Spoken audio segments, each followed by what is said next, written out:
Capítulo 7. Llegó el momento de ver ensayos y cómo en la práctica se ve reflejado aquello que Julio Suárez nos explicó en el capítulo anterior sobre las diferentes tecnologías. Vamos a comenzar con un varistor de óxido metálico, uno de los mismos componentes que utiliza Sine-Timer en sus supresores. Jeff Edwards nos lo muestra. Hello, we're going to run a little test today from our surge generator on one of our typical 20 millimeter thermally fused metal oxide varistors, or MOVs. And what we want to do is just to show each of you that MOVs we use are not anything special or unique or designed. They will all function essentially the same way.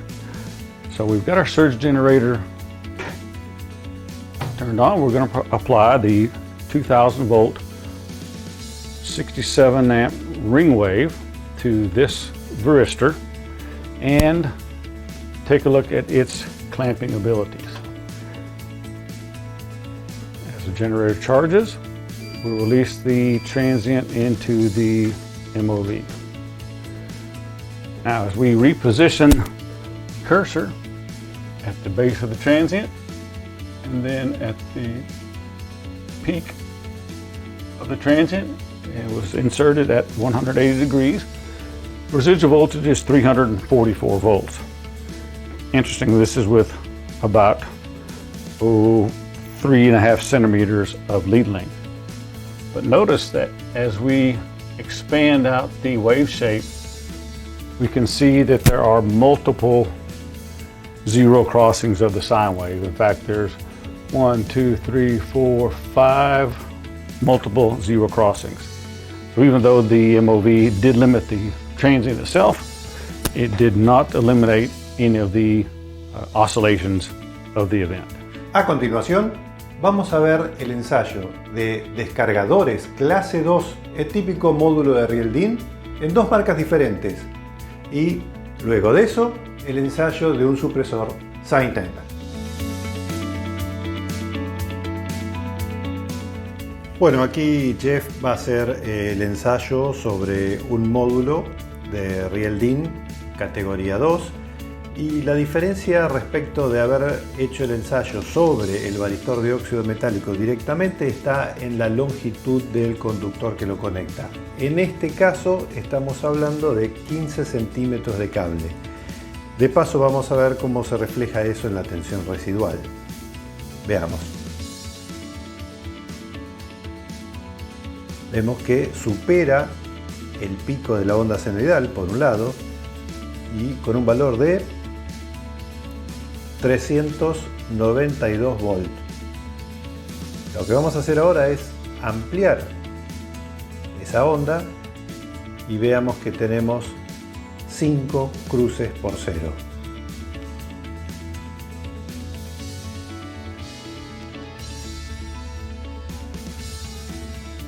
Fundamentalmente la diferencia en la tensión residual respecto al varistor solo, repitamos, tiene que ver con la longitud de los conductores.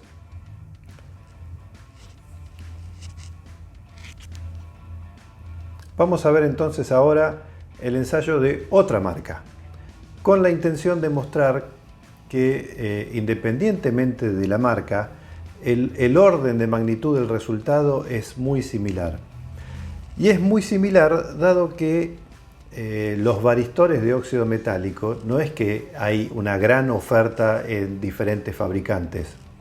La mayoría son los mismos varistores usados en las distintas marcas.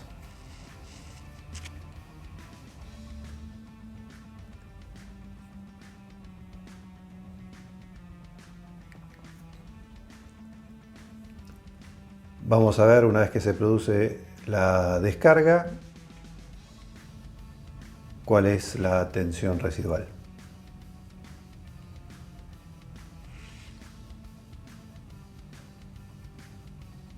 Prácticamente lo mismo.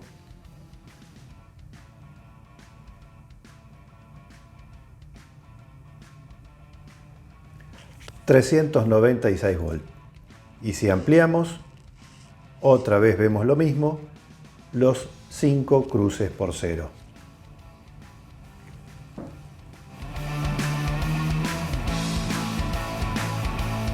Bueno, aquí vamos a hacer un ensayo sobre un equipo SignTimer modelo RMST120. El ensayo va a ser el de onda oscilatoria amortiguada de 100 kHz con el disparo en 180 grados en el cruce por cero. Vemos el LED encendido, la unidad energizada.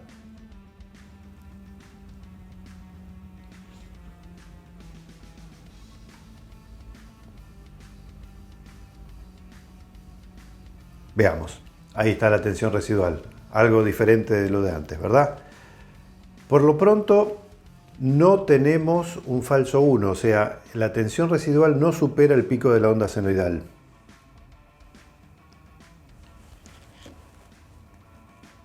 $35 volts.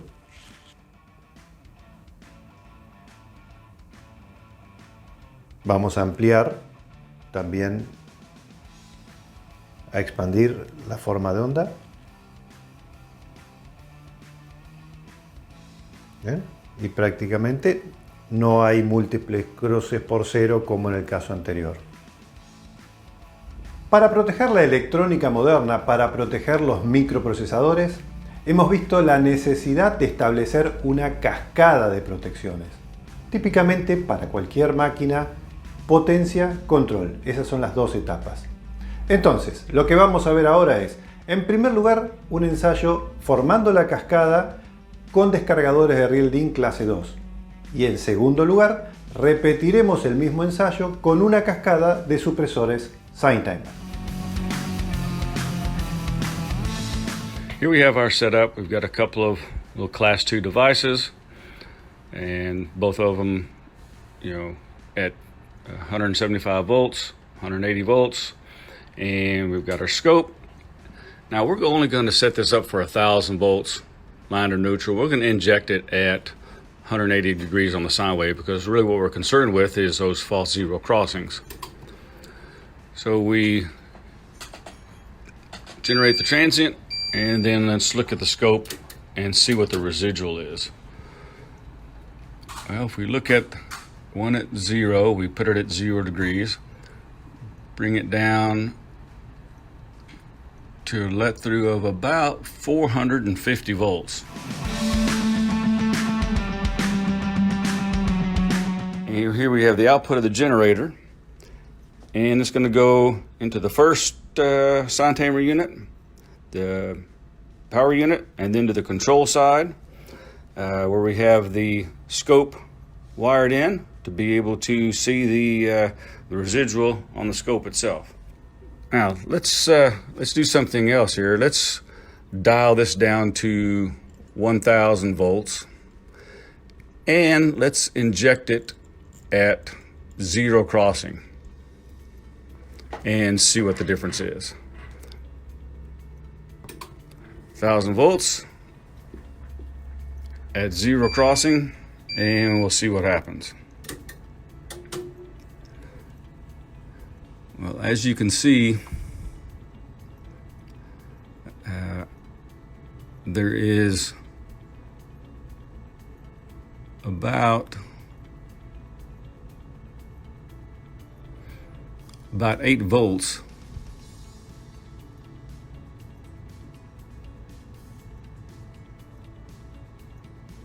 Now, take that back. It's about 2 volts. But notice there is no false zero crossing. It totally eliminates that from coming back to the negative side of the sine wave. So at 1,000 volts transient, we've eliminated that down to about 3 volts, and there is no false zero crossing. That's the power of the SignTimer frequency attenuation technology. Vamos a ver un estudio que realizó IBM durante 2 años en 200 sitios para analizar qué causas originan daño en los equipos. Y el resultado es que 1 de cada 10 eventos es sobre, baja tensión o falta de suministro. Y eso lo resuelve perfectamente una UPS. Pero 9 de cada 10 eventos son transitorios en sus distintas formas, en números redondos. Ahora la pregunta es, ¿la UPS es efectiva para resolver ese problema?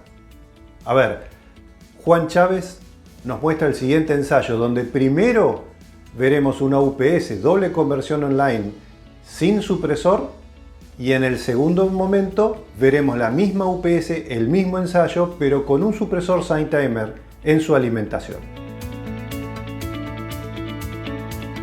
Ahora haremos una prueba lanzando transitorios de 2000 voltios y 67 amperios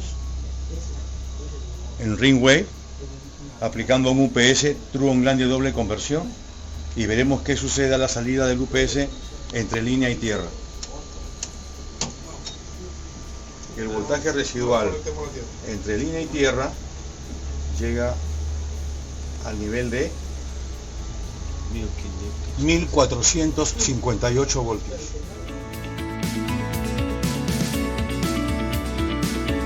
Ahora vamos a hacer la prueba de transitorio de 2000 voltios y 67 amperios del tipo Ringwave, alimentando un UPS True Online de doble conversión entre línea y tierra con aplicación de supresor SignTimer.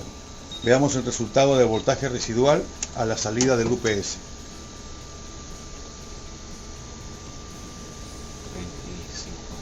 El voltaje residual entre línea y tierra, 35 voltios. Si hacemos un pequeño resumen de lo que hemos visto en este capítulo, empezamos por el varistor de óxido metálico. Y claro, muchos de ustedes se preguntan, después de haber visto todo lo que significa origen y consecuencia de sobretensiones transitorias, ¿los fabricantes de los equipos esto no lo saben? ¿Los equipos no vienen pensados y protegidos para ello? Sí, lo que tienen es eso. Varistores de óxido metálicos en su alimentación.